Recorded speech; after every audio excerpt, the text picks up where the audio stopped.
बिस्मिल्लाहिर्रहमानिर्रहीम। अस्सलाम वालेकुम। आप देख रहे हैं GM current affair YouTube channel. मैं हूं डॉक्टर गुलाम मुर्तज़ा। आप सभी दोस्तों को मोहब्बत भरा सलाम।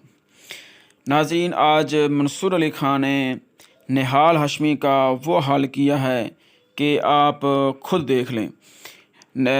मंसूर अली खान ने कुछ सवाल उठाए थे निहाल हाशमी के तरफ, तो निहाल हाशमी उन सवालों का जवाब तो सही तरीके से नहीं देख सके, लेकिन उनका जो हाल हुआ है वो आप खुद इस वीडियो में देख लें, तो फिर अपना रिएक्शन देते हैं, अपना रिव्यू देते हैं।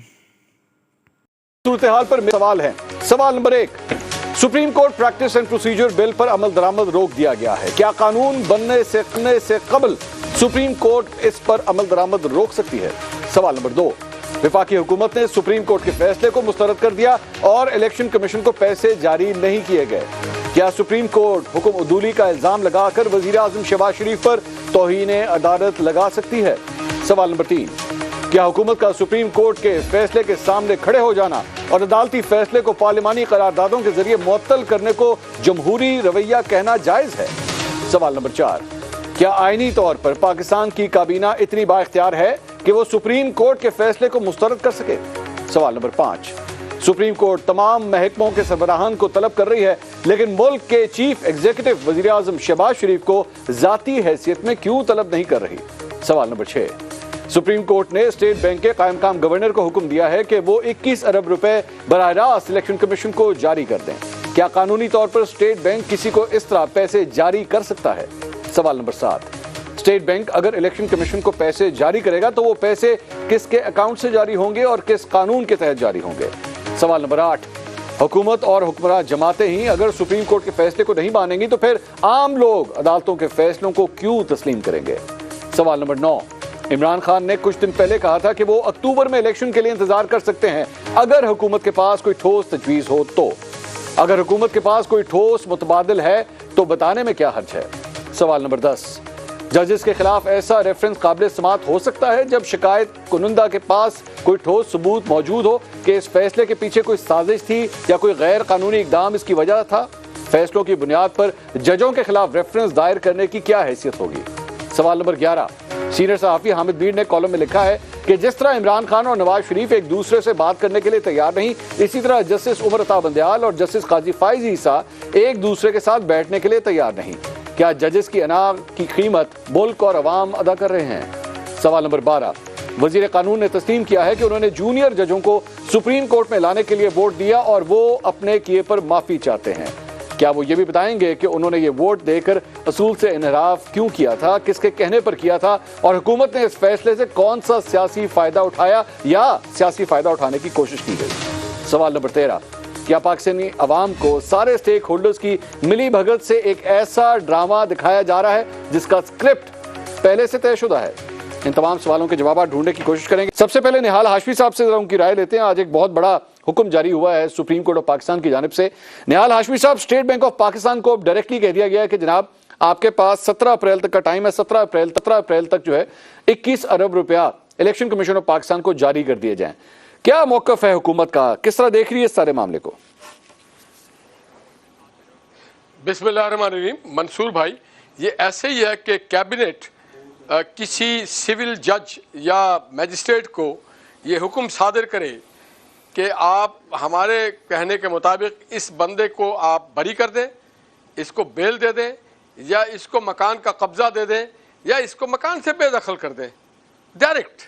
ये इसी तरह से है, एक नॉर्म्स है, तौर तरीक़ा है, क़वानीन है कि आप दर्जा बंदी के तहत एक का लिमिट होता है, एक डोमेन होता है। स्टेट बैंक जो है वो मातहत है वजारत ख़जाना के और स्टेट बैंक मातहत है कैबिनेट के। वो अज खुद कोई कार्रवाई नहीं कर सकता। स्टेट बैंक गवर्न होता है पाकिस्तान के रूल्स रेगुलेशन से, इसे कोई और गवर्न नहीं कर सकता, ना डायरेक्ट और इनडायरेक्ट उसे अहकामात सादिर कर सकता है। अगर स्टेट बैंक की कोई केस होता, स्टेट बैंक किसी केस में फरीक होता तो आप डायरेक्ट कर सकते थे कि आपके खिलाफ है या आप कोई केस लेके आके फरीक बने। ये कहते नहीं, लेकिन निहाल साहब यहाँ पे सबसे बड़ा सवाल तो ये है कि आप लोग पैसे दे ही नहीं रहे ना। और अगर स्टेट बैंक ने ये कर दिया, अगर ये इंप्लीमेंट कर दिया और ये पैसे दे दिए तो ये तो आपकी भी बहुत बड़ी सुबकी होगी, शर्मिंदगी होगी आपके लिए कि यानी पैसे मौजूद थे लेकिन इसके बावजूद आप पैसे नहीं ट्रांसफर कर रहे। पैसे मौजूद हैं मुख्तलिफ मद में। क्या बजट जब बनाया गया था उस बजट के दस्तावेजात में कहीं जनरल इलेक्शन के लिए पैसा रखा गया है? नहीं है। हमेशा रखा जाता है जब अगला बजट हम बनाएंगे 2023 और 24 का, तो हम रखेंगे उसमें, मगर अभी उसमें नहीं रखा गया। एक एक फिगर, एक एक रुपया गिन करके होता है कि किस मद में कितना है, डिफेंस के मद में कितना है, जुडिशरी जजेस साहबान के तनख्वाह पे कितना जाएगा, उनके टीएडीए पे कितने जाएगा, उनके चाय पानी पे कितने जाएगा। अच्छा, वैसे निहाल साहब ये जो आप मिसाल दे रहे हैं, ये जो मद की मिसाल दे रहे हैं कि जी इस मद में होता है तो उस मद में होता है, ये जो ऑरेंज लाइन ट्रेन यहाँ पे लाहौर के अंदर बनी है, इसके किस किस मद के पैसे किस किस तरह इस ऑरेंज लाइन के अंदर गए थे, ये मेरे ख्याल में पूरा पंजाब जानता है कि वो पैसे किस तरह शिफ्ट हुए थे इस प्रोजेक्ट के लिए। जी आपको बता दूं, ऑरेंज लाइन जो है ये चाइनीज ने बनाया था, ये बीओटी में बना था और ये हमारे डेवलपमेंट फंड से बना था। ये कोई इलेक्शन एक अलग सी चीज है, डेवलपमेंट फंड एक अलग चीज है। इसमें तो आप मिनिस्ट्री ऑफ ट्रांसपोर्ट को भी ला सकते हैं, कम्युनिकेशन को भी ला सकते हैं, डेवलपमेंट को भी ला सकते हैं। और ये बीओटी था, हमारे ब्रदर मुल्क के तरफ से ये आया था और उसे हमने इस्तेमाल किया। इलेक्शन का इससे क्या ताल्लुक है? ऑरेंज स्टैम्प अवाम की सहूलतों के लिए है, जो महंगी गाड़ियां नहीं खरीद सकते, जिनको महंगी गाड़ियां मुयस्सर हम नहीं कर पाते। देखें, हम तो जजेस को दे सकते हैं महंगी गाड़ियां, BMW, मर्सिडीज और उसके साथ प्रोटोकॉल, उसके साथ बहुत सारी पुलिस की और रेंजर्स की गाड़ियां उनकी हिफाजत के लिए।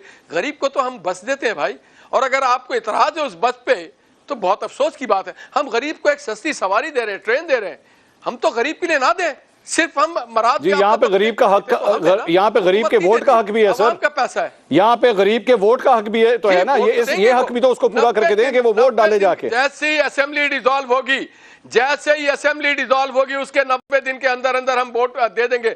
मगर मैं जरा इस पे जवाब ले लूं, इस सारे काम के लिए ये जो कुछ भी हो रहा है इसके लिए आपको फिर भी यहाँ पे हुकूमत की या असेंबली की अप्रूवल की जरूरत तो पड़ेगी। सारी गुफ्तगू आपने सुनी, अजहर साहब ने मिसालें दे दी हैं कि ये तरीका होता है और कहा जा सकता है कि पैसे खर्च करें यहाँ पे, जरूरी है हुकूमत की मंजूरी से।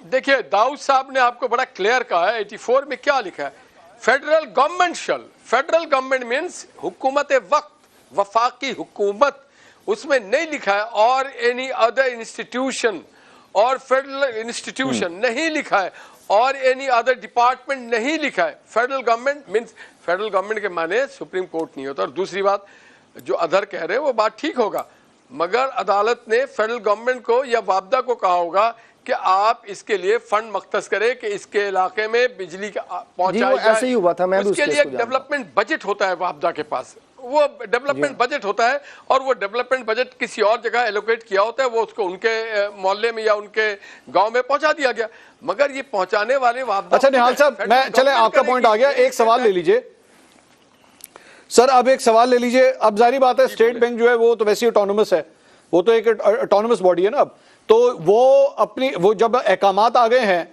तो सुप्रीम कोर्ट के अहकामात के बाद स्टेट बैंक क्या करे, आपकी नजर में क्या करे? अब वो जारी बात है पैसे, क्योंकि हुक्म आ गया सुप्रीम कोर्ट का, तो पैसे जमा करा देगी। तो नाजरीन, आपने सुनी गुफ्तगू निहाल हाशमी की। किसी भी जवाब का सही तरीके से वो जवाब नहीं दे सके और वो गुस्से में वो कुछ बयान कर रहे हैं जो उनको नहीं करना चाहिए था, और वो एक फ्रस्ट्रेशन का शिकार हो गए।